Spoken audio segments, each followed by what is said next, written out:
উম্মতের দল, এই বাগানটা কেমন বিশাল বাগান জানোনি?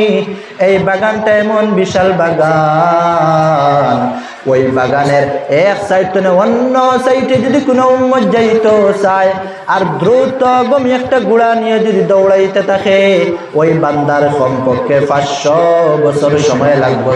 সুবহানাল্লাহ। ও মুসলমান নবীর উম্মতের দল, এত অফার কেন আমাদের জন্য?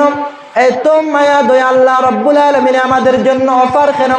একটাই কারণ বান্দা, আমরা হলাম আখিরি জামানার নবীর উম্মত, আশরাফুল মাখলুকাত, শ্রেষ্ঠ উম্মত হিসেবে আল্লাহ রাব্বুল আলামিন আমরারে বানাইছেন এবং এমন সম্মান দিয়েছেন, আবার এমন সুন্দর করিয়াও বানাইছেন, আবার এমন এক নবীর উম্মত বানাইয়া পাঠাইলেন যিনি হলেন রাহমাতুল লিল আলামিন। আমার আল্লাহ রাব্বুল আলামিন বলেন আমার নবী হলেন রাহমাতুল লিল আলামিন, ওয়া মা আরসালনাকা ইল্লা রাহমাতাল লিল আলামিন। অন্যান্য নবীদেরকে আল্লাহ রাব্বুল আলামিন এক এক এলাকার জন্য, এক এক গ্রামের জন্য এইভাবে নবী বানাইছেন, কিন্তু আমার নবী এলাকার জন্য নয়, আমার নবী পুরা ওয়ার্ল্ডের, পুরা বিশ্বের নবী।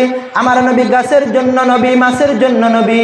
আমার নবী যত মাখলুক আল্লাহ রাব্বুল আলামিন সৃষ্টি করেছেন সবার জন্য আমার নবী হলেন নবী, এবং সবার জন্য আমার নবী হলেন রাহমাতুল লিল আলামিন।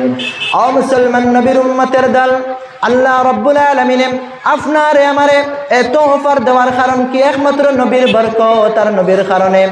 ও মুসলমান নবীর উম্মতের দল, আবার আল্লাহ রাব্বুল আলামিন বলেন আমি মানুষ জাতকে যতটা সম্মান দিয়ে বানাইছি ততটা সম্মান আমি এই দুনিয়ার জমিন অন্য কোনো মাখলুককে আমি দেই নাই।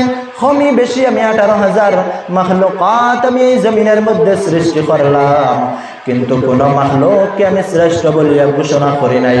মানুষ জাতকে আমি শ্রেষ্ঠ বলিয়া ঘোষণা করলাম। আমার আল্লাহ